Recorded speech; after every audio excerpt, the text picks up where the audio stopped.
اعوذ باللہ من الشیطان الرجیم علی رسولہ الکریم اما بعد فاعوذ باللہ من الشیطان الرجیم بسم اللہ الرحمن الرحیم رب اشرح لی صدری ویسر لی امری واحلل عقدۃ من لسانی یفقہوا قولی۔ آج اس مجلس میں شریک ہونے والی تمام بہنوں کو خوش آمدید کہتی ہوں اور سب کے لیے دعا گو ہوں کہ اللہ تعالیٰ آپ کا آنا، اس کام کے لیے وقت نکالنا، اپنے گھروں کو چھوڑنا اور اتنی اسٹرگل کے بعد یہاں پہنچنا قبول فرمائے۔ اللہ سبحانہ وتعالیٰ سے یہ دعا بھی ہے کہ جو کچھ ہم سیکھیں وہ ہمارے عمل کا حصہ بن جائے اور ہمارے لیے زندگی کی راہیں اور آخرت کی منزلیں بہت ہی آسان ہو جائیں۔ ہم سب اس دنیا میں آ چکے ہیں، پیدا ہو چکے ہیں، ہوش و حواس میں ہیں۔ ہمارے پاس اب کوئی چوائس نہیں ہے کہ ہم زندہ نہ رہیں، ہمیں زندہ رہنا ہے۔ لیکن اس زندگی کو ہم دو میں سے ایک طریقے پر گزار سکتے ہیں۔ ایک ہے اللہ کی اطاعت کا طریقہ اور دوسرے ہے اللہ کی نافرمانی کا۔ ایک ہے شکر گزار بن کے جینا اور ایک ہے ناشکری میں جینا۔ ایک ہے اللہ کی فرما برداری میں جینا اور دوسرے ہے اللہ کی نافرمانی میں جینا۔ ایک ہے کامیاب انسان کی طرح جینا اور دوسرے ہے ناکامیوں میں جینا۔ ایک ہے مشکلات کا مقابلہ کرتے ہوئے جینا اور ایک ہے مشکلات کے آگے گر جانا اور مشکلات کے ہاتھوں پریشان ہو جانا اور ان کا مقابلہ نہ کر سکنا۔ تو آج انشاءاللہ میں گفتگو کروں گی کہ ہم مشکلات کا مقابلہ کیسے کریں۔ دنیا میں کوئی انسان بھی ایسا نہیں جو یہ کہے کہ میری زندگی میں کبھی کوئی مشکل ہوئی نہیں، کوئی بھی نہیں کہہ سکتا۔ ہر شخص اپنی ذات میں یا باہر کی دنیا میں کبھی انسانوں کی طرف سے اور کبھی دوسری چیزوں کی طرف سے کسی نہ کسی مشکل کا شکار رہتا ہے۔ لیکن بہت سے لوگ ان مشکلات کے ہاتھوں اتنے ناراض رہتے ہیں، اتنے پریشان رہتے ہیں، اتنے دکھی رہتے ہیں کہ وہ زندگی جیسی قیمتی چیز جو صرف ایک بار ملی ہے اس سے فائدہ نہیں اٹھا پاتے۔ اور خاص طور پر جب اللہ سبحانہ و تعالیٰ سے ناراض ہوتے ہیں تو پھر نقصان ہی نقصان اٹھاتے ہیں۔ مشکل کے آنے کو کوئی روک نہیں سکتا، جو ہمارے مقدر میں لکھی ہے وہ تو ہو کر ہی رہے گی، آ کر ہی رہے گی۔ کیونکہ اس دنیا میں انسان آزمائش کے لیے بھیجا گیا ہے، امتحان کے لیے بھیجا گیا ہے اور ہر ایک کسی نہ کسی امتحان سے ضرور گزرے گا۔ یہ تو ایک طے شدہ بات ہے۔ یہ زندگی پھولوں کی سیج نہیں، آرام کی جگہ نہیں۔ آرام اور راحت کی جگہ جنت ہے، جہاں کسی قسم کی کوئی بیماری، کوئی غم، تھکاوٹ، تکلیف، پریشانی، بڑھاپا کچھ بھی نہیں ہوگا۔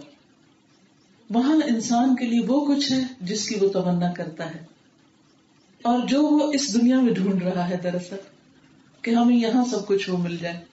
ہر انسان کیا چاہتا ہے کہ ہماری زندگی میں کسی قسم کا کوئی حادثہ پیش نہ آئے، کوئی بیماری نہ ہو، کوئی دکھ نہ ہو، کوئی تکلیف نہ ہو، کوئی انسان ہمیں نہ ستائے، کسی چیز کا ہمیں خوف نہ ہو، غم نہ ہو۔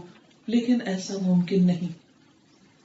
تو ایسے میں یہ یاد رکھنا چاہیے کہ انسان ساری زندگی کسی نہ کسی طرح آزمایا جاتا رہے گا۔ دوسری بات یہ ہے کہ جو بھی مصیبت انسان پر آتی ہے وہ اللہ کی مشیت سے آتی ہے، اللہ کے اذن سے آتی ہے، یعنی خود سے خود نہیں آ جاتی، اور اس میں کوئی حکمت کار فرما ہوتی ہے۔ اور پھر دنیا میں رہنے والے انسانوں میں سے خاص طور پر مومنوں کی آزمائش اور زیادہ ہے، اور مومنوں میں سے بھی جو اعلیٰ درجے کے مومن ہیں ان کی اور بڑی آزمائش ہے۔ جیسے ہم دیکھتے ہیں کہ عام مومنوں کے مقابلے میں صحابہ کرام کی آزمائش بہت زیادہ تھی۔ ان میں سے کسی ایک کو لٹا کر اس کے اوپر بھاری پتھر رکھ دیا جاتا، ریت پر لٹایا جاتا، کوئلوں پر لٹایا جاتا اور کوئلوں پر لٹا کر جلایا جاتا۔ کیسی کیسی ان کو تکلیفیں دی جاتی، چٹائی میں بند کر کے سانس گھونٹا جاتا، کبھی گلے میں رسی ڈال دی جاتی، اور اس میں صرف مرد حضرات نہیں، خواتین کو بھی کیسے کیسے اسلام کی راہ میں ستایا گیا۔ یہ سب چیزیں ہم تاریخ میں پڑھتے ہیں، لیکن ان جیسی آزمائشیں باقی لوگوں پر نہیں۔ اور پھر ان کے مقابلے میں بھی پیغمبروں کی آزمائشیں اور بڑی ہیں، بہت بڑے بڑے امتحان آئے ان کی زندگی میں۔ یوسف علیہ السلام کو آپ دیکھیے، سال ہر سال تک اپنے خاندان، کنبے، قبیلے، ملک، وطن اور اپنے جیسے لوگوں سے بہت دور رہے، اور ان کے والد ان کے غم میں سال ہر سال روتے رہے، لیکن کبھی بھی اللہ تعالیٰ سے ناراض نہیں ہوئے، کیونکہ ان کا اس بات پر یقین تھا، یقین اور اعتماد تھا کہ اس میں ضرور کوئی خیر ہے، ضرور کوئی بھلائی ہے۔ غم اپنی جگہ، دکھ اپنی جگہ، لیکن زبان سے کوئی شکوے کی بات نہیں کی، کوئی ناراضگی کی بات نہیں کی، کیونکہ اللہ پر یقین تھا نا۔ تو جب انسان کے اندر یقین اور ایمان جیسی چیز آ جاتی ہے کہ یہ اللہ کے اذن سے ہوا ہے اور اس میں ضرور خیر و بھلائی ہے، ہاں میرا دل رنجیدہ ہے لیکن میں اللہ سے ناراض نہیں، تو ایسے شخص سے اللہ سبحانہ و تعالیٰ بھی راضی ہو جاتا ہے، اور پھر اس کے لیے ہر لمحے اس کو جو تکلیف پہنچتی ہے اس کے بدلے اجر عظیم لکھ دیتا ہے۔ تو مومنوں کی آزمائش ہمیشہ کے لیے اور لازمی ہوگی۔ پھر اس کے بعد یہ بھی یاد رکھیے کہ جو آزمائش آتی ہے وہ ہماری تقدیر کا حصہ ہے، وہ ہمارے لیے لکھ دی گئی تھی اس سے پہلے کہ ہم دنیا میں آئیں۔ اور آپ کو معلوم ہے کہ زمین و آسمان کی تخلیق سے 50,000 سال پہلے تقدیریں لکھ دی گئی تھی، اس لیے جو آنا تھا وہ تو آنا ہی تھا، ہم اس سے بچ نہیں سکتے تھے، ہماری قسمت میں لکھا تھا۔ تو جب انسان یہ سوچ لیتا ہے کہ یہ انسان کی قسمت میں لکھا تھا اور اسے ہونا تھا، تو پھر انسان کو اس تکلیف کو ایکسپٹ کرنے میں آسانی ہو جاتی۔ لیکن یہ یاد رکھیے کہ قسمت کا لکھا جانا اللہ سبحانہ وتعالیٰ کی طرف سے کوئی ظلم نہیں بندے پر۔ اگر کسی کے حصے میں کوئی تکلیف لکھی گئی، مثلا کسی کا بیٹا فوت ہو گیا، کسی کا رشتہ ٹوٹ گیا، یا کسی کے ساتھ کوئی دھوکا ہو گیا، انسان کبھی یہ نہ کہے کہ اللہ نے میری تقدیر میں یہ کیوں لکھا تھا، مجھے یہ نہیں چاہیے تھا، ایسے مجھے تو کچھ اور چاہیے تھا، میرے ساتھ یہ کیوں کیا۔ ناراض نہ ہو، کیوں کی بات ہم انسانوں کے ساتھ تو کر سکتے ہیں لیکن اللہ رب العزت کے ساتھ نہیں کر سکتے، یہ بے ادبی ہوگی، گستاخی ہوگی۔ کہاں ہمارا علم اور کہاں اللہ سبحانہ وتعالیٰ کا علم۔ وسع کرسیہ السماوات والارض، جس کو کبھی نیند تو کیا اونگ بھی نہیں آتی، اور جس کا علم ہر چیز پر چھایا ہوا ہے۔ ابھی جو آیت الکرسی آپ نے وَلَا يُحِيطُونَ بِشَيْءٍ مِّنْ عِلْمِهِ إِلَّا بِمَا شَاءَ، اللہ سبحانہ وتعالیٰ کا علم اتنا وسیع ہے کہ اس کے مقابلے میں بندے چھوٹی سی چیز کا بھی احاطہ نہیں کر سکتے۔ ساری مخلوق بھی مل کر اللہ کے مقابلے میں ایک قطرے سے زیادہ علم نہیں رکھتی سمندر کے مقابلے میں۔ تو اس لیے کیوں کرنے کی ہمیں کیا مجال ہے، اور ہم کیسے کہہ سکتے ہیں کہ کیونکہ ہمیں تو نہیں پتا۔ قرآن مجید میں آتا ہے سورۃ الانبیاء 23 میں، لا يسأل عما يفعل وهم يسألون، اس سے نہیں پوچھا جاتا اس کے بارے میں جو وہ کرتا ہے، ہم نہیں پوچھ سکتے، we have no right، اور ان سے پوچھا جائے گا کیونکہ انسان جو ہے وہ اللہ کی تخلیق ہے، مخلوق ہے، اس لیے انسانوں سے سوال کیا جائے گا کہ انہوں نے کوئی کام کیوں کیا، لیکن اللہ تعالیٰ سے ہم نہیں پوچھ سکتے کیونکہ اللہ سبحانہ وتعالیٰ اپنے بندوں پر ذرہ برابر بھی ظلم نہیں کرتا۔ قرآن مجید میں سورۃ النساء میں ایک آیت آتی ہے، آیت نمبر 40 ہے، اللہ تعالیٰ فرماتے ہیں یظلم مثقال ذرہ، ہمارا یہ یقین ہونا چاہیے کہ اللہ سبحانہ وتعالیٰ کسی پر ایک ذرے، ایک ایٹم برابر بھی ظلم نہیں کرتا۔ اگر ہمارے حق میں کوئی بیماری لکھ دی گئی یا کوئی حادثہ لکھ دیا گیا تو وہ ظلم نہیں ہے، وہ عین انصاف ہے، اس کی حکمت وہ سمجھتا ہے، ہم نہیں سمجھتے، ہم نہیں جانتے۔ فرمایا اور اگر ایک نیکی ہو، یعنی وہ ذرہ اگر کوئی نیکی کا انسان کرے تو اسے دگنا کر دے گا اور اپنے پاس سے بھی بہت بڑا اجر عطا فرمائے گا۔ یعنی اگر مومن کو ایک کانٹا بھی چبھ جائے، ایک ہلکی سی پرک بھی ہو جائے تو اس پر بھی اس کے لیے اجر ہے۔ ایسا نہیں ہوگا کہ وہ تکلیف اس کے لیے رائیگاں جائے گی یا ضائع ہو جائے گی، نہیں، اس پر بھی اس کو بہت بڑا صلہ ملنے والا ہے، تو کسی پر بھی ظلم نہیں ہوگا۔ سورۃ الکہف 49 میں اللہ تعالیٰ فرماتے ہیں وَلَا يَظْلِمُ رَبُّكَ أَحَدًا، تیرا رب کسی ایک پر بھی ظلم نہیں کرتا۔ ہم سب قرآن کو مانتے ہیں، اس پر ایمان رکھتے ہیں، تو یاد رکھیے جو تکلیف آپ پر آئی ہے وہ اللہ کی طرف سے ظلم نہیں ہے، کوئی زیادتی نہیں ہے۔ سورۃ حامی سجدہ 46 میں اللہ تعالیٰ فرماتے ہیں وما ربک بظلام للعبید، اور تیرا رب اپنے بندوں پر ہرگز کوئی ظلم کرنے والا نہیں، وہ ظلم کا ارادہ رکھتا ہی نہیں اور نہ وہ ظلم کرتا ہے. یہ الگ بات ہے کہ ہمیں اس کے فیصلے ظلم لگے اپنی کم عقلی کی وجہ سے، لیکن ظلم ہے نہیں. تو ہم بات یہ کر رہے تھے کہ اللہ سبحانہ وتعالیٰ کا علم وسیع ہے اور ہمارا علم بہت محدود ہے. اس لیے جب ہم اس کے فیصلوں کو سمجھ نہیں سکتے، سمجھ نہیں پاتے، تو پھر ناراض ہوتے ہیں اور پھر ان کو ظلم قرار دیتے ہیں. اللہ سبحانہ وتعالیٰ کا علم کتنا ہے؟ فرمایا تم جس بھی حال میں ہوتے ہو اور قرآن میں سے جو کچھ بھی پڑھتے ہو اور جو بھی عمل کرتے ہو، ہم اس پر گواہ ہوتے ہیں، یعنی ہم دیکھ رہے ہوتے ہیں جب تم اس میں مشغول ہوتے ہو. ہمیں بھول جاتا ہے ہم خود کیا کر رہے ہیں، اللہ تعالیٰ نہیں بھولتا، وہ دیکھتا رہتا ہے. اور تیرے رب سے کوئی ذرہ برابر چیز بھی نہ زمین میں غائب ہوتی ہے نہ آسمان میں. یعنی اگر کوئی شخص کسی کے ساتھ زیادتی کرتا ہے تو کہیں غائب نہیں ہو سکتا. مثلا دنیا کی نظر سے تو لوگ غائب ہو جاتے ہیں، کسی نے کسی کو قتل کیا اور قاتل کہیں بھاگ کے چھپ گیا، تو کسی انسان کو نہیں پتا. دنیا کی کوئی بھی فوج، پولیس، مخبر اس کو تلاشی نہیں کر سکا. اور اسی طرح مقتول جو ہے وہ مظلوم قتل کر دیا گیا اور کوئی اس کا بدلہ نہ لے سکا. لیکن اللہ سبحانہ وتعالیٰ کی نظر میں ہے وہ، اور وہ شخص کہیں بھی بھاگ نہیں سکتا، کیونکہ اس کی نظر سے ایک ذرے برابر چیز بھی غائب نہیں ہو سکتی. اسی حد کو سامنے رکھتے ہوئے، اسی کانسیپٹ کو، جب کبھی کوئی چیز میری گم ہو جائے تو میں ہمیشہ اللہ تعالیٰ سے جب دعا کرتی ہوں تو میں کہتی ہوں کہ اللہ تعالیٰ میں جاہل ہوں، مجھے نہیں پتا کہ میری چیز کہاں ہے، لیکن آپ کے تو سامنے، آپ اسے میرے سامنے بھی لے آئیے، وہ کہاں ہے، جہاں ہے مجھے وہاں تک پہنچا دیجیے. اور الحمدللہ اللہ کے فضل سے چیزیں مل جاتی، کیونکہ ہم جاہل ہیں نا، اور اپنی جہالت کا ہمیں اعتراف کرنا چاہیے. ہمارے علم خبر میں تو کچھ بھی نہیں ہے. اور اللہ سبحانہ وتعالیٰ کے لیے عالم الغیب والشہادہ، حاضر اور غائب سب برابر ہے، ایک جیسا ہے. وہ جس طرح دن کو دیکھتا ہے اسی طرح رات کو دیکھتا ہے. جس طرح ہمارا حال جانتا ہے ایسے ہی ہمارا ماضی جانتا ہے. ہم بھول چکے ہیں، وہ نہیں بھولا. وما کان ربک نسیا. اور اسی طرح ہمارا مستقبل بھی جانتا ہے، جس کے بارے میں ہم ٹوٹلی بے خبر ہیں. ہمیں نہیں پتا کل کیا ہونے والا ہے، ہم کہاں جائیں گے.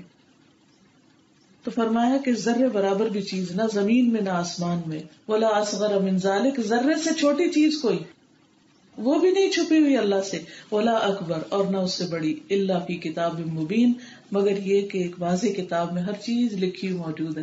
یعنی لوح محفوظ میں ہر چیز کا ریکارڈ ہے، ہر چیز کا. ہمیں نہیں پتا کہ ہمارے کمپیوٹر پہ کتنا ڈیٹا ہے، کتنے ڈاٹس ہیں. یعنی جو ہم لکھتے ہیں اس میں ایک ہی تحریر، ایک پیراگراف لکھ کر ہمیں نہیں پتا ہوتا کتنے ڈاٹس ڈالیں، کتنی دفعہ اے لکھا، کتنی دفعہ ایس لکھا، ہمیں نہیں پتا ہوتا. لیکن اللہ کو پورا پتا ہے کس نے کیا لکھا، کتنا لکھا، کب لکھا، کس کو لکھا، کس نیت سے لکھا، کس غرض سے لکھا، کس مقصد سے لکھا. اور وہ اس کے مطابق انسان کو جزا دے گا. اس کے مطابق جو انسان کی نیت ہوگی، جو انسان کا ارادہ ہوگا، جو انسان کی کوشش ہوگی، اس کے مطابق اس کو بدلہ دے گا. تو اس لیے اللہ سبحانہ وتعالیٰ پر اعتماد رکھیے، یقین رکھیے، ٹرسٹ کیجیے کہ وہ جو بھی آپ کے ساتھ کر رہا ہے وہ اس کا عین انصاف ہے اور وہ آپ کے ساتھ ظلم کرنے والا نہیں. اور اگر کوئی تکلیف آپ کو پہنچ رہی ہے تو یہ سب اس نے گن گن کر لکھ رکھی ہے، اور اس میں سے ایک ایک چیز کا آپ کو بہترین بدلہ دینے والا ہے. لیکن ہم کیا چاہتے ہیں؟ ابھی اس دنیا میں فوراً تکلیف دور ہو جائے اور ابھی ابھی مجھے کچھ مل جائے، کیونکہ ہم عجلت پسند ہیں، جلد باز ہیں. لیکن اللہ سبحانہ وتعالیٰ ایسا نہیں ہے. وہ ہم سے زیادہ بہتر جانتا ہے کہ کس بندے کو کب کس حال میں کیا چاہیے، جس کا ہمیں خود بھی پتہ نہیں ہوتا، اور ہم بے صبرے ہو جاتے ہیں. جیسے ایک حدیث میں آتا ہے نا کہ اللہ سبحانہ وتعالیٰ اس بندے پر ہنستا ہے کہ جس کی تکلیف دور ہونے کا وقت قریب آ جاتا ہے اور وہ بے صبری سے کہتا ہے میں نے اتنی دعائیں مانگی اور میری کوئی دعا قبول نہیں ہوئی. یعنی اللہ پہ شکوہ کر رہا ہوتا ہے، کچھ بھی قبول نہیں، کوئی فائدہ نہیں ہوا میری ساری باتوں کا. اور حالانکہ اللہ تعالیٰ آگے دیکھ رہا تھا کہ بس ایک قدم اور تھا اور اس کا مسئلہ حل ہو جاتا. لیکن چونکہ یہ اللہ سے ناراض ہو گیا تو اللہ تعالیٰ اس سے ناراض ہو گیا. اچھا ٹھیک ہے، پھر رہو اس مشکل میں. کبھی نہ کہیں کہ میں نے اتنی دعا کی میری دعا قبول نہیں ہوتی. جو اللہ سے ناراض ہوتا ہے اللہ تعالیٰ اس سے زیادہ ناراض ہوتا ہے اس سے، اور جو اللہ سے راضی ہوتا ہے اللہ اس سے راضی ہو جاتا ہے. تو جب کبھی کسی بھی تکلیف سے بے حال ہو تو الحمدللہ پڑھا کریں. نبی صلی اللہ علیہ وسلم پر جب کوئی پریشانی آتی تو آپ کہتے الحمدللہ علی کل حال، ہر حال میں اللہ کا شکر، ہر حال میں. اگر اس وقت کوئی تکلیف ہے تو اس سے بڑی بھی ہو سکتی تھی، اس سے زیادہ بھی ہو سکتی تھی. اصل میں انسان کو دوسروں کی تکلیف نظر نہیں آتی، لہٰذا اپنے اوپر اگر اس کو کچھ کانٹا بھی خود کو چبھ جائے تو وہ سمجھتا ہے کہ میرے ساتھ بہت بڑی زیادتی ہوگی. اور اب تو انفارمیشن کی دنیا ہے، اگر کوئی بھی آپ کو بیماری ہے تو آپ جا کے نیٹ پہ دیکھیے کہ اس بیماری میں کتنے لوگ اور مبتلا ہیں، ہزاروں لاکھوں ہوں گے. لیکن ہم سمجھتے ہیں وائی می، نہیں، صرف می نہیں ہے، اور بھی لوگ ہیں اس میں. اگر کسی ایک شخص کے ساتھ کوئی چوری ہو گئی ہے یا کچھ، تو آپ دیکھیے دنیا میں کتنے لوگوں کے ساتھ ایسے حادثے ہو چکے ہیں اور ورسٹ ہو چکے ہیں. اس لیے جو مشکلات کا مقابلہ ہے وہ ایمان کے ساتھ ہو سکتا ہے، یقین کے ساتھ ہو سکتا ہے، اللہ پر اعتماد کے ساتھ ہو سکتا ہے، اور ہر حال میں اللہ تعالیٰ کا شکر ادا کر کے ہو سکتا ہے. لہذا آج کی سیکھنے کی بات کیا ہے کہ یا رب ہم تجھ پر ایمان لائے، ہم تجھ پر راضی ہیں، تیرا ہر فیصلہ ہمارے بارے میں عدل و انصاف کا فیصلہ ہے. جیسے کہ وہ ایک دعا ہے نا، اللہم انی امتک بنت امتک بنت عبدک ناصیتی بیدک ماض فی حکمک عدل فی قضاؤک. تیرا فیصلہ میرے بارے میں عدل والا ہے، جو بھی تو فیصلہ کرے میں اس کو انصاف والا ہی سمجھوں گا. یہ دعا اتنی خوبصورت ہے کہ اگر کوئی شخص اس دعا کو اپنے غم کی حالت میں پڑھ لیتا ہے، رنج کی حالت میں پڑھ لیتا ہے، تو اللہ سبحانہ وتعالیٰ کا وعدہ ہے کہ وہ اس کے رنج و غم کو خوشی میں بدل دے گا. لیکن پھر بات یہی ہے یقین کی، یقین رکھ کے پڑھیے کہ ضرور ایسا ہوگا، کیونکہ اللہ کا وعدہ ہے. اور اللہ سبحانہ وتعالیٰ اپنے وعدے کو کبھی بھی نہیں بلاتا، کبھی بھی خلاف نہیں جاتا. اللہ تعالیٰ سے بڑھ کر کون سچا ہے؟ وَمَنْ أَصْدَقُ مِنَ اللَّهِ حَدِيثًا وَمَنْ أَصْدَقُ مِنَ اللَّهِ قِيلًا. قول میں اللہ سے بڑھ کر کون سچا، بات میں اللہ سے بڑھ کر کون سچا. سب سے سچی اس کی بات ہے. اگر اس نے کہہ دیا، فرما دیا تو ایسا ہی ہوگا، اور ضرور ہوگا، اور یقینی طور پر ہوگا. لیکن ہمارا یقین نہیں بیٹھتا. ہم ڈاکٹر پر تو یقین کر سکتے ہیں لوگوں کی سنی سنائی باتوں سے.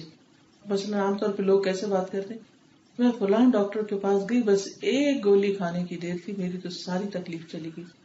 اب کیا ہوتا ہے، ہم بھی مکمل اعتماد کا اظہار کر رہے ہوتے ہیں ڈاکٹر پر، جو سن رہا ہوتا ہے وہ بھی مکمل اعتماد کا اظہار کرتے ہوئے آنکھیں بند کر کے وہاں چل پڑتا ہے. اور اگر وہ پلیسیبو بھی دے دے تو ٹھیک ہو جاتا ہے. کیوں؟ کیونکہ اس نے اعتماد کیا اس پر.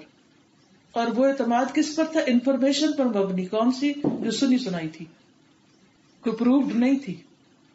کیونکہ بہت سے لوگوں کی باتوں میں مبالغہ رائی بھی ہوتی ہے. تو ہم نے اعتماد کر لیا، اے پہ بھی کر لیا، بی پہ بھی کر لیا. کبھی اتنا اعتماد ہم اپنے رب پہ تو کرتے ہیں کہ رب تو نے کہہ دیا تو سچ ہی کہا، وہ کر رہے گا. مگر ہم اعتماد نہیں کرتے، ہماری دعاؤں میں یقین نہیں.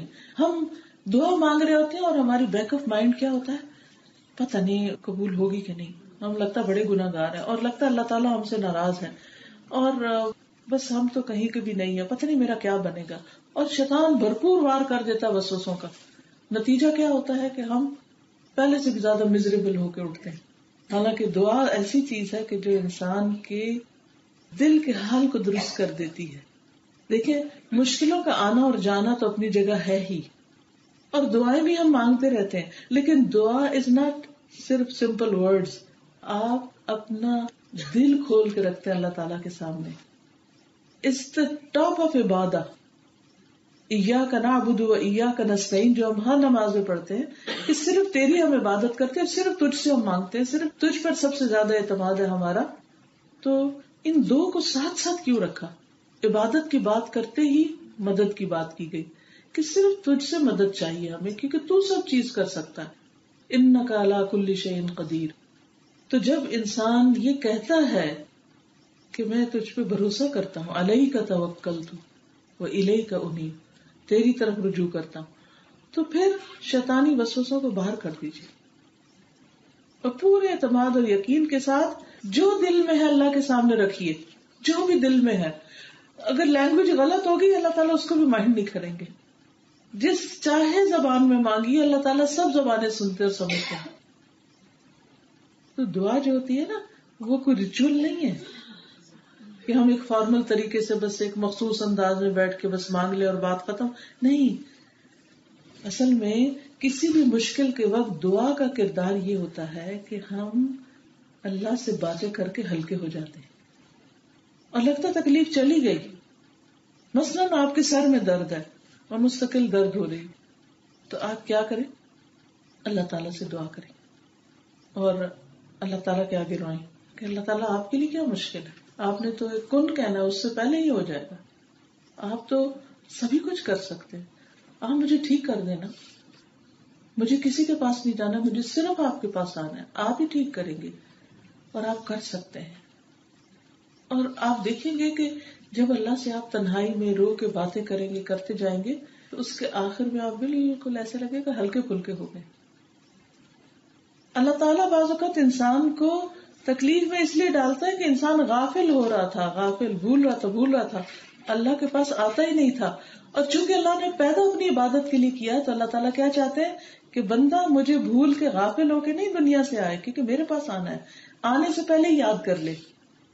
ہم خوشی میں بھی یاد کرتے ہیں، مگر خوشی میں اتنا یاد نہیں کرتے جتنا تکلیف میں یاد کرتے ہیں. تو اس لیے بہت ضروری ہے کہ ہم کسی بھی مشکل میں دعا کا سہارا لیں، اور صرف آنکھیں بند کر کے وظیفے ایسے نہیں کہ بس وہ کسی نے کوئی آیت بتا دی، نہ وہ پڑھنی آتی ہے نہ کچھ، اور اس کو 1000 پڑھنے کی مصیبت پڑی ہوئی اور دماغ پہ بوجھ پڑا ہوا، اور پھر وسوسوں کا شکار، پتہ نہیں 1000 ہوئے کہ 99 ہوا ہے یا کیا ہوا. آپ کو کوئی نہیں آتا کچھ، بس اپنی زبان میں بولیے اللہ تعالیٰ سے، 1 on 1 کنیکشن، بہت پرسنل کنیکشن، تو آپ کا دل ہلکا ہو جائے گا. دیکھیے جب ہم انسانوں کے ساتھ شیئر کرتے ہیں نا، تو بعض اوقات بوجھ ہو جاتا ہے، پتہ نہیں کسی کو بتا ہی نہ دیں، اور کبھی آدھی بات بتاتے ہیں، آدھی بتاتے بھی نہیں، اس ڈر سے کہ پتہ نہیں آگے یہ کیا سمجھے گا. اچھا پھر بتا کے انسان کے آگے رو کے پھر سوری کرنے لگتے ہیں، سوری آپ کو ڈسٹرب کیا. اللہ کو تو سوری نہیں کرنی پڑتی. اللہ سبحانہ و تعالیٰ کے سامنے تو جو مرضی کہ اور روئیں دھوئیں، اس نے کسی کو بتانا ہی نہیں، اس نے راز کھولنا ہی نہیں، اور اس نے کام بھی کر دینا ہے، اور بندے نے سن کے افسوس ہے کہنا، اور بس بہت افسوس ہے آپ کے حال پہ، اور الٹا ہم شرمندہ ہی ہوں کہ ہائے اس کو افسوس ہو رہا ہے اور اس کو بھی دکھی کر دیا ہم نے. تو ٹھیک ہے، آپ مسئلے کے حل کے لیے کسی سے مشورہ لے سکتے ہیں، لیکن اپنا ہارٹ مت کھولیے، ہارٹ اللہ کے سامنے رکھیے. اور پھر شیطان ہمیں کیا سجاتا ہے، اللہ کو تو پہلے پتا، اسے کیا بتانے کی ضرورت نہیں. اللہ تعالیٰ خود چاہتے ہیں کہ بندہ بولے. اللہ نے ڈالے مشکل میں اس لیے کہ بندہ میرا ہو جائے، میری طرف آ جائے. یہ بھی اس کی رحمت کا ایک انداز ہے، اس کا ظلم نہیں ہے. لیکن ہم کھچے کھچے، ناراض، شک کا شکار، بد اعتمادی اور یقین ہی نہیں، اور بس اسی میں اپنی زندگی تباہ کر دیتے ہیں. صرف ایک نسخہ آزمائیے، جتنی دیر ہم اپنے دوستوں کو اپنے غم بتاتے ہیں، روزانہ اتنا ہی ٹائم ذرا گن لیجئے. کسی دن آپ نے کسی کو فون کیا نا، پاکستان کیا یا یہاں کیا. مجھے ایک دفعہ کسی نے کہا کہ ہمیں بہت مشکل ہوگی جب سے فون سستا ہوا ہے. کیوں؟ کہتے ہیں کہ وہ گھنٹوں باتیں ہوتی رہتی ہیں، اور روز کی رپورٹ جاتی ہے، یعنی کہ جیسے بچی بیاہ کے آئی ہے تو وہ چھوٹی بڑی بات سب ماں کو شکایت لگا رہی ہے، یا ساس ادھر ہے تو وہ بچوں کو شکایت لگا رہی ہے. اب گھنٹہ اپنے دل کی باتیں کر رہے ہوتے ہیں، دل کھول کے رکھ رہے ہوتے ہیں لوگ. ہزاروں میل دور وہ کیا کریں گے؟ آپ کیا مسئلے کا حل ہے ان کے پاس، سوائے اس کے کہ وہ اور پریشان ہو.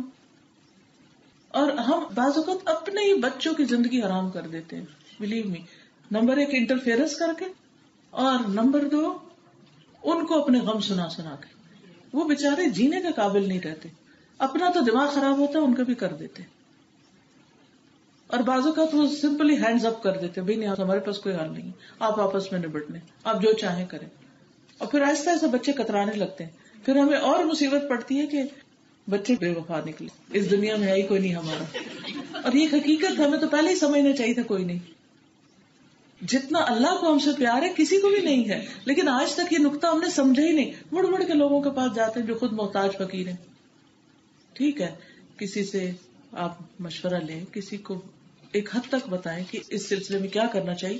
اور صرف یہ نہیں کہ انسانوں کو، اللہ کی کتاب پڑھیں. اللہ سبحانہ وتعالیٰ فرماتے فیہ ذکرکم، اس میں تمہارا ہی ذکر ہے، تمہاری ہی باتیں ہیں، ان باتوں کو پڑھو، اپنی باتیں پڑھو قرآن میں آ کے، کون ہو تم، خود کو سمجھو، اپنے رب کو سمجھو، جب سمجھ لو گے تو مسئلہ ہی حل ہے. ساری بات ہی تو ناسمجھی کی ہے. یہ ساری غلطیاں ہم ناسمجھی سے کرتے ہیں، اگنورینس سے، آؤٹ آف اگنورینس. لیکن پھر ہمارا دل ہی نہیں مانتا کہ ہم کچھ کریں. ہم کہتے نہیں ہم تو اپنے غم میں اتنے تھک چکے، کچھ نہیں کرنا. پھر کتنی دیر ایسے بیٹھے رہیں گے؟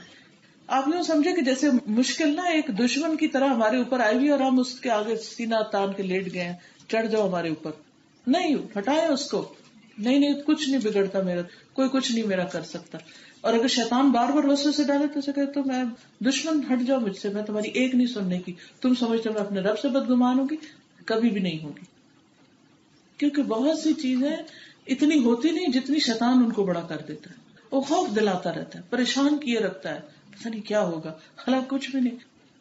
میں کبھی سوچتی ہوں، اپنے بارے میں سوچتی ہوں کہ بچپن سے لے کر آج تک وہ کون کون سی باتیں تھی جن پہ میں نے بڑا فکر کیا، خاص طور پر ایگزامس، رزلٹ، یہ ڈگری یہ پڑھنا پتہ نہیں کیا ہوگا، پتہ نہیں کیا ہوگا. اب امتحان دینے جا رہے ہیں، امتحان دے کر آ رہے ہیں، اگلا امتحان ہو رہا ہے، اب رزلٹ آ رہا ہے، ہر وقت پیٹ میں درد شروع، کیا ہوگا. تو میں اپنے آپ سے پوچھتی ہوں کہ کیا اتنی پریشانی کر کے وہ زیادہ اچھا ہو گیا تھا؟ اگر میں پریشانی نہ کرتی، لیکن اس وقت سمجھ نہیں تھی نا اتنی. تو ہم میں سے بہت سے لوگ بڑی عمر کو پہنچ کر بھی سمجھتے نہیں ہیں، وہ چھوٹی چھوٹی باتوں پہ پریشان ہونے کو حل سمجھتے ہیں. تو پھر وہ وقت آیا، پھر وہ نکل گیا، پریشانی نکل گئی، اور جو حاصل ہونا تھا ہو گیا. کیونکہ کوئی بھی چیز مشکل کو بغیر نہیں ملتی، ہر چیز کے لیے انسان کو محنت کرنی پڑتی. اس کے علاوہ بھی زندگی میں وہ کون سے موقع تھے جن پر میں نے غم کیا، جن پر میں روئی، جن پر مجھے پریشانی ہوئی. پھر اس کے بعد کیا ہوا؟ پھر کچھ عرصے کے بعد وہ پریشانی ختم ہو گئی، اور اب تو مجھے یاد بھی نہیں رہی. زندگی میں ہو سکتا ہے کوئی آپ کا بیگ کھو گیا ہو، کوئی جیولری کھو گئی ہو، اور اس وقت آپ کا کیا حال تھا، پھر اب کیا حال ہے، کدھر ہے وہ غم. بس اصل میں وہ جو اس وقت کی پریشانی ہوتی ہے نا، وہ ٹائم ہوتا ہے ہمارے ٹیسٹ کا، اس میں خود کو کنٹرول کرنا ہوتا ہے. بس ہو گیا نا، اب کیا ہو سکتا ہے. اللہ سے دعا کرتے ہیں اس سے بہتر دے دے، جو چلا گیا اس سے بہتر دے. ہم اللہ کی رضا پہ راضی ہیں. تو اس چیز نے مجھے بہت فائدہ دیا کہ غم کے موقع پر غم منانے سے حاصل کچھ بھی نہ ہوا سوائے وقت ضائع کرنے کے. مومن تو غمگین ہوتا ہی ہے، لیکن وہ اپنا مقصد نہیں بھولتا کہ ہم دنیا میں آئے کیوں ہیں. ہم دنیا میں موج بنانے آئے نہیں، کیونکہ ہم یہ سمجھتے ہیں کہ دنیا شاید عیش و عشرت کا گھر ہے. مثلاً اگر ہمارے پاس پیسہ زیادہ ہو جائے تو ہم سمجھتے ہیں ہم ہر چیز خرید سکتے ہیں اور شاید خوشیاں بھی خرید لیں گے، جبکہ پیسے سے خوشی نہیں خریدی جا سکتی. اگر ہمارے پاس علم آ جائے تو اگر ہم اس گھمنڈ کا شکار ہو جائیں کہ علم کے ساتھ ہم سارے مسائل اپنے خود ہی حل کر لیں گے، تو یہ بھی ایک فالس اسٹیٹمنٹ ہے اور ایک دھوکہ ہے، سیلف ڈسپشن ہے. آپ کے پاس جتنا مرضی علم ہو، آپ کبھی بھی مشکل سے نہیں بچ سکتے. کیا وہ ڈاکٹر جو دوسروں کا علاج کرتے ہیں خود اسی بیماری کا شکار نہیں ہو جاتے؟ اور کیا انہیں علم نہیں تھا کہ بیماری کیوں لگتی ہے، تو وہ اپنے آپ کو کیوں نہ بچا سکے؟ جو لوگ دوسروں کو ڈرائیونگ سکھا رہے ہوتے کیا انہوں نے خود کبھی ڈرائیونگ کی غلطی نہیں کی ہوتی؟ جو دوسروں کی غلطیاں پکڑتے کیا خود غلطی نہیں کرتے؟ ہر ایک سے غلطی ہوتی ہے. تو اگر آپ سے کوئی غلطی ہو چکی ہے تو اس کا بھی مداوع ہو سکتا ہے. کوئی غم بیت چکا ہے تو اس کا بھی حل ہو سکتا ہے. اور جو چیز ملنی ہے اللہ نے اس کے لیے بہترین وقت رکھا ہے اور وہ اسی وقت ملنی ہے. مثلا ابراہیم علیہ السلام کو 100 سال کی عمر کے بعد اولاد ملی، کیونکہ انہوں نے 100 سال تک کوئی اور کام کرنے تھے جن کی وجہ سے اللہ نے ان کا اتنا درجہ بلند کیا. تو بعض اوقات ہمارے پاس بچے نہیں ہوتے یا شادی نہیں ہوتی، یا پھر بچے دیر سے ہوتے ہیں، یا بچوں کی شادی دیر سے ہوتی ہے، یا اور ایسی کوئی چیزیں ہوتی، سارا وقت شیطان ہمارے دماغ پہ وہ چھا دیتا ہے، کیونکہ وہ دشمن ہے نا، وہ اس میں خوش ہوتا ہے ہم پریشان ہوں. ہم نے اس کو خوش نہیں ہونے دینا. قرآن مجید میں کتنی آیتیں جس میں یہ بتایا گیا کہ شیطان تمہارا کھلا دشمن ہے، کھلا دشمن، دشمن اینمی. کتنی دفعہ ہم دن میں سوچتے کہ وہ میرا دشمن ہے اور میرے دل میں نیگیٹو تھنکنگ ڈال رہا ہے اللہ کے بارے میں، لوگوں کے بارے میں، میں کڑ رہی ہوں، جل رہی ہوں. کیا کڑنے جلنے سے مسئلہ حل ہو جائے گا؟ کبھی بھی نہیں ہوگا. سوچئے یہ مشکل کیوں آئی اور اس کا اب سولوشن کیا ہے. مقابلہ اسی طرح ہوگا، اور سب سے بڑا مقابلہ شیطان سے. تم چاہتے ہو میں غمگین نظر آؤں. اب دیکھیں نا، چونکہ شیطان نظر نہیں آتا اس لیے ہم اس کو سوچ بھی نہیں پاتے. چلیے، شیطان جو ہے وہ تو ایک لفظ ہے. بعض انسان بھی شیطان ہوتے ہیں، یعنی جنوں کے اوپر بھی وہ لفظ استعمال ہوتا ہے، انسانوں پر بھی ہوتا ہے. قرآن مجید کی آخری آیت میں ہوتا ہے من الجنتی والناس. کچھ شیطان انسان ہوتے ہیں، کچھ شیطان جن ہوتے ہیں. اچھا، جو انسان شیطان ہوتے ہیں وہ ہوتے ہیں جو ہمارے دشمن ہوتے ہیں. ہمیں دکھی دیکھ کر وہ خوش ہوتے ہیں. وہ ہر وقت کیا چاہتے ہیں کہ یہ کبھی بھی ٹھیک نہ ہو، یہ کبھی ان کو صحت نہ ملے، کیونکہ وہ حاسد ہوتے ہیں، جیلس ہوتے ہیں. اب اس جیلسی میں کیا ہوتا ہے کہ وہ ہر وقت کوئی نہ کوئی بات بنائے رکھتے ہیں جس سے ہمیں پریشان رکھے، ہر وقت کوئی نہ کوئی ایشو چھیڑے رکھتے ہیں جس سے ہم ذلیل و خوار ہوتے رہیں اور ہر وقت ہمارا خون کھولتا رہے. تو جب کبھی ایسی کوئی بات آپ سنیں یا کوئی آپ کو سنانے آئے تو آپ کو مجھے تو نہیں سننی ایسی باتیں، اور مجھے تو ان باتوں پہ کڑنا ہے ہی نہیں، اور نہ مجھے پریشان ہونا ہے.